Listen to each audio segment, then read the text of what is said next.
Салам достор, байланышта Санчо Бек каналы. Бүгүн Мария Касасынын аткаруусунда испаниялыктар таткан өтө бир кызыктуу тасма жапайы окуя аттуу тасманы көрөбүз. Сиздер каналга катталып алдыңкы мүнөттөр кызыктуу өтүшүнө ишенип турган болсоңуздар баштайлы.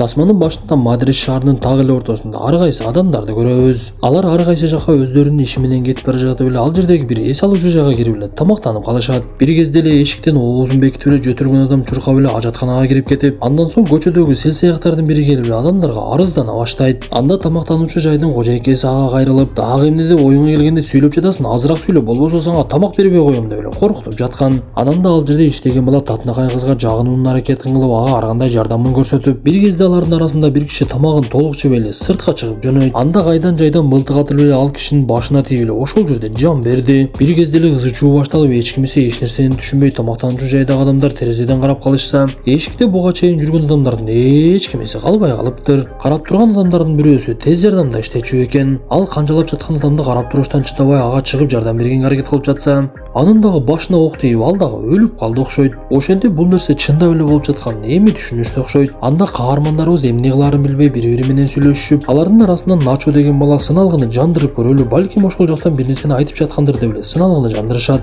Бирок ал жакта деле бул тууралуу эч кандай маалымат беришкен жок. Эң кызыгы, алар бир канча мүнөт алаксып калса, жанагы өлгөн адамдардын изи дагы калбай калыптыр. Кызыгы, алардан аккан кан дагы такыр эле жок экен. Анда каармандарыбыз түшүнбөй бири-бирине суроо салып, "Деги эмне эле болуп жатат? Биз тирүүбүз билсе, алардын бирөөсү балким биз уктап аткандырбыз. Мисалы, мен уктап аткан болсом, силерди түшүмдө көрүп жаткандырмын" десе, ал жердин кожойкеси анын бетине шапалак менен чаап эле, "Эми ойгондуңбу? Кел жире бер нерсени сүйлөйсүң да" деп эле ордуна коюп койду. Анда алар бир кезде эле, "Балким биздин арабызда бирөөбүз террористтирбиз. Ошондуктан бул жерден чыккандардын бардыгын өлтүрүп жаткандыр" десе, арасындагы сакалчан Начо өзүнүн баштыгын беките баштайт. Анда адамдар аны байкап калып эле өзүн кармашат дагы баштыгын ачып эле кийим кечесин чача башташат. Бирок анын ичинен жарытарлык эч нерсе деле табышпай, андан кийин экинчи адамдын баштыгын карап эле, "Балким ушунун ичинде жарылуучу зат бардыр. Ушул баштыктын ээси террорист болуп жүрбөсүн" деп эле экинчи адамды күнөөлөй башташат. Анда жанагы селсаяк Израиль ал баштыкты алат дагы эч нерсеге карабай эле ичин ачып салды. Бирок анын ичинен көптөгөн аялдардын ички кийиминен башка эч нерсе чыккан жок. Көрсө баштыктын ээси ушундай ички кийимдерди сатып иш кылчу экен. Бир кезде эле ажаткананын ичинен тыкылдаган үндөр чыгып калат. Анда каармандарыбыз барып эшикти ачайын десе, эшиги такыр эле ачылбай, биз ушул жерде тасманын башында ажатканага шашылып эле жөтөлүп кирип кеткен кишини эстейбиз. Бир кезде эле арасынан бирөөсү тапанчасын алып эле эшикти сындыра атып, ичине кирсе, жанагы адам аябай кыйналып ордунан тура албай жаткан экен. Бул убакта эшикте аларга жакын эле бир унаа келип калды. Анда каармандарыбыз кубанып кетип эле ал жактан түшкөн адамдарга кыйкырып башташса, алар унаадан бир канча дөңгөлөктү алып түшөт да ал жерде өрттөп эле кара түтүнгө айлантып эле кетип калышты. Анда бул убакта сыналгыны караса, кабарчылар шаардын ортосунда өрт чыгып атат деген эле кабарды берип жатышкан болот. Бир убакта эле жанагы ажатканадагы адам чыгып эле каармандарыбыздын жанына барып калыптыр. Анын көздөрү аппак болуп, бир түшүнүксүз оору менен ооруп жатканы дароо эле билинди окшойт. Бир убакта эле ал киши ошол жерде дароо эле жан берип, анын уюлдук аппаратын карашып эле ал мурда жоокер экени билинди. Анан да уюлдук аппаратындагы сүрөттөрдө бул киши Африкада жүрүп келген экен. Бир кездерде ал жакта Эбола деген оору пайда болду эле. Демек бул киши дагы ошол оору менен өлгөндүр. Ошондуктан мамлекет бизди дагы оорулуу деп эч кимге билгизбей жок кылганга аракет кылып жатышат окшойт. Демек биз баардыгыбыз эле өлөт экенбиз деген чечимге келип калышат. Ошентип арадан бир канча убакыт өтүп, каармандарыбыз бири-бири менен сүйлөшүп эле олтуруп калды. Анда Начо татынакай кыз менен сүйлөшүп олтуруп калса, анын аты Елена экен. Тапанчасы бар адам бир кезде тартип сактоочу болуп иштеп жүргөн экен. Ошондо калган тапанчасы менен дагы деле жүрүп, бирок жашоосунда өзүн эч эле бактылуу сезбептир. Анда Начо жанагы өлгөн адамдын уюлдук аппаратын көтөрүп алып эле бөлмөнүн ар кайсы бурчуна барып эле байланышка чыкканга аракет кыла баштады. Бир кезде байланыш пайда болуп, ал өзү менен чогуш деген кызга чалайын деп жатса, каармандарыбыздын арасынан бири сатыр уюлдук аппаратты талашып жатып, алар чыгып алган стол дагы сынып кетти. Мындан соң бир кезде эле ортодон дагы бир маселе чыкты. Алар жанагы ички кийимдерди саткан киши, жана мурда тартип сактоочу болуп иштеген тапанчасы бар адам, жана бул жердин кожойкеси болуп үчөө эле өзүнчө бөлүнүп алышты. Көрсө, булар жанагы өлгөн адамды кармап ага такыр колдорун тийгизишкен эмес экен. Ошондуктан калган төртөөнү коркутуп эле бөлүшүп, "Силер аны кармадыңар, демек силер дагы оорук жансыңар. Ошондуктан уюлдук аппаратты бизге таштагыла дагы жертөлөгө түшкүлө" деп эле аларды коркутуп түшүрүп жиберишти. Анан да өзүңөр эле кетпей, өлгөн адамды ала кеткиле деп аны дагы сүйрөп кеткенге туура келет. Ошентип жертөлөгө камалып калган 5 каарманыбыз бири-бири менен сүйлөшүп олтурушту. Анда Елена, "Мага ушул убакытка чейин эч бир жакшы жигит туш болгон жок. Ким менен таанышсам эле бардыгынын максаты эле бир эле нерсе, ишти кылып эле качып кетүү. Бүгүн дагы бирөө менен жолугушум керек эле" деп айтсам, "Жашы улуураак аял Кейти мен жашоомдо эч эле бактылуу болбодум. Ошондуктан өмүр бою кумар ойнодум, бирок кумардан деле эч уталган жокмун деп айтат. Анда жанагы селсаяк Израилдагы мен мурда 2 үйүм бар эле. Балдарым дагы көп болчу, бирок алар азыр мени таанышпайт. Бирок чындыгында бул нерсени өңүмдө көрдүм беле же түшүм беле билбеймин деп коет. Ошентип олтуруп эле бир кезде алар ал жерден саркынды суулар аккан тешикти таап алышты. Ал тешиктин кичинекей экенине карабай эле Израил ошол жерден чечинип баштап эле үстүнө май куя баштайт. Көрсө ал майланышып тешиктин ичине сыйгаланып эле кирип кетем деп ойлогон экен. Бирок тешик кичинекей болгондуктан бир кезде эле ал жерге тыгылып калып, бизде май кымбат болуп жегенге таппай атса Начо майды алат да анын үстүнө дагы куя баштады. Бирок канчалык аракет кылышпасын Израил ал тешиктен баткан жок. Бир кезде үстүдө мылтыктардын атылгандары угулуп эле каармандарыбыздын жүрөктөрү түшүп, буларды бирөөлөр өлтүрүп жатат окшойт, жарыкты өчүргүлө деп эле бекингенге аракет кыла башташты. Бир убакта эле үндөр чыкпай баардык нерсе тынчып калат дагы өрт чыга баштайт. Сыягы ал жерди түп тамыры менен жок кылып өрттөп жибеrini чечишкен окшойт. Анда бизге түтүндөн дем жетпей калышы мүмкүн деп эле жанагы тешиктен дем алганга аракет кылышып, ал жерге тыгылып калган Израилди көптөп жатып эле сууруп алышты. Ошентип өрттөн Кейти дагы колун күйгүзүп алып, бир аз убакыттан кийин эле баардык нерсе тынчып калды. Андан Начо акырындап сыртка чыкса эле тартип сактоочулар эшиктердин баардыгын бекитип коюшуптур. Бирок өрттөн кийин жанагы калган 3 адамдын денеси дагы жок экен. Демек аларды буга чейин келип эле алып кетип калгандай. Бир кезде эле Кейти ызычууга түшүп, биз сыртка чыга берсек болбойбу? Балким бизди куткарышаттыр десе Начо аны токтотуп, алар эмне кылганын көрбөй жатасың, алар бизди оңой эле өлтүрүп коюшат деп эле чыгарбай койду. Бир кезде эле каармандарыбыздын баардыгын чочутуп, ал жерде уюлдук аппараттын коңгуроосу угулат. Көрсө жана өлгөн адамдын уюлдук аппараты дагы деле бар экен. Анда алар чогулуп алып уюлдук аппараттагы акыркы жазышкан катын окуй башташат. Ал жерде бул ооруга каршы дарылар жөнүндө жазылып, жана акыркы 4 адамга жетерлик дары калганы айтылды. Анда алар өлүктүн чөнтөгүн оодарып дарыны тапканга аракет кылып жатышса,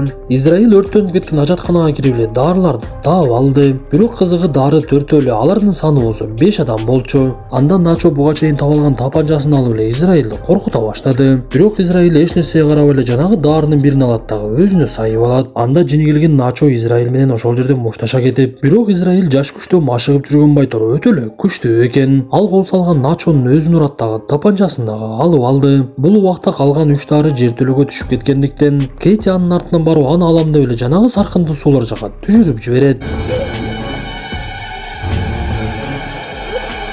Эми каармандарыбыз олтуруп алып эмне кылаарын билбей, Еленага кайрылышып, сен арыксың, бул тешиктен сен батасың деп эле аны чечиндиришет дагы үстүнө май шыбай башташты. Ошентип Еленаны ал тешиктен түртүп жатышып эле чындап эле киргизип жиберишет. Анда саркынды суунун ичине түшүп кеткен Елена ал жерден даарыны табат дагы. Бирок мен муну силерге бербеймин. Эгер мен берсем силер муну өзүңөргө колдонуп аласыңар. Бирок өзүмө дагы сайбаймын. Мен силердей жаман адам эмесмин. Андан көрө силер мен жака түшкүлө деп эле ошол жерде күтүп олтуруп алды. Анда үстүдө калгандар жанагы тешикти чоңойтуп ал жака түшкөнгө аракет кылып жатышса, бул убакта Елена дарыны бир жерге алып барат дагы бекитип салды. Анда өйдөгө чыгып суулар түшкөн бир тешиктен караса, жанагы жердеги тартип сактоочулар өрттөнүп кеткен 3 өлүк денени алып чыгып эле аларды дарылап эле жок кылып жатышыптыр. Бул убакта жанагы тешиктен үстүдөн калгандар дагы түшүп калган эле.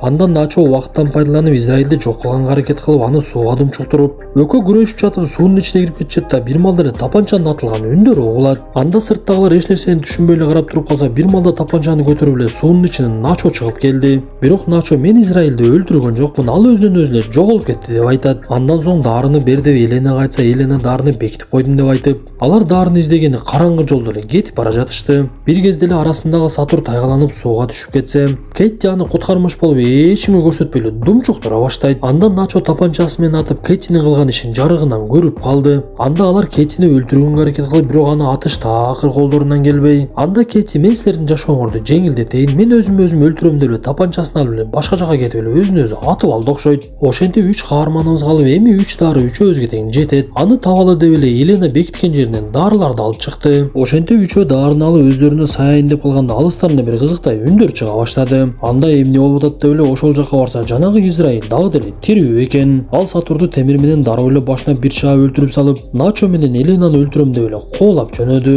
Көрсө Израил тапанча менен суунун ичинде далына ок жеген экен. Ошондуктан коолап бара жатып эле кээде дал ооруп кетип, "О Кудай, менин жанымды бир аз убакытка албай тур, мен бул экөөнү өлтүрүп алайын" деп эле суранып жатты. Ошентип качып бара жаткан эки каарманыбыз бир кезде тепкичти көрүп калышат. Анда ошол тепкичтен өйдө көздөп качып чыгып бара жатышып, Елена байкабай оозунда тиштеп жүргөн дарысын дагы түшүрүп алды. Бул убакта Израиль дагы алардын артынан жетип эле Начону кармап алган эле. Андан Начо өзүнүн дарысын Еленага берет дагы. Сен сөзсүз куткарылгын деп эле өзү ал жерден түшүп кетет дагы. Израиль экөө тең өлүп калды. Ошентип жалгыз калган Елена дарысын өзүнө сайып ал жерден акыркы күчү менен темирди ачып эле үстүгө чыгып эле куткарылып кетти. Бирок сыртта аны көрүп турган адамдар эч эле жардам бергенди деле ойлонушкан жок. Анткени азыр заманыбыз ушундай болуп, адамдар аябай эле бузулуп калды окшойт. Ар ким өзүнүн маселесин ойлонуп, көчөдө бирөөгө жардам керек болсо деле ага эч эле башыбызды деле оорутпай калдык. Ошентип достор, бүгүнкү тасмабыз дагы аягына чыкты. Бул тасмада көрсөтүлүп тургандай ар бир адамдын чыныгы жүзү анын башына келген кыйынчылыкта билинет. Башында Елена бардыгыбызга жаман көрүнүп, аябай начар кыздай сезилгени менен чындыгында аябай эле жүрөгү жумшак, боорукер адам экен. Ошондуктан достор, кийинки тасмага чейин жолугушканча ден соолукту жакшы карап, адамды келбетинен сынга албай, жүрөгүн жакшы билгенге аракет кылалы.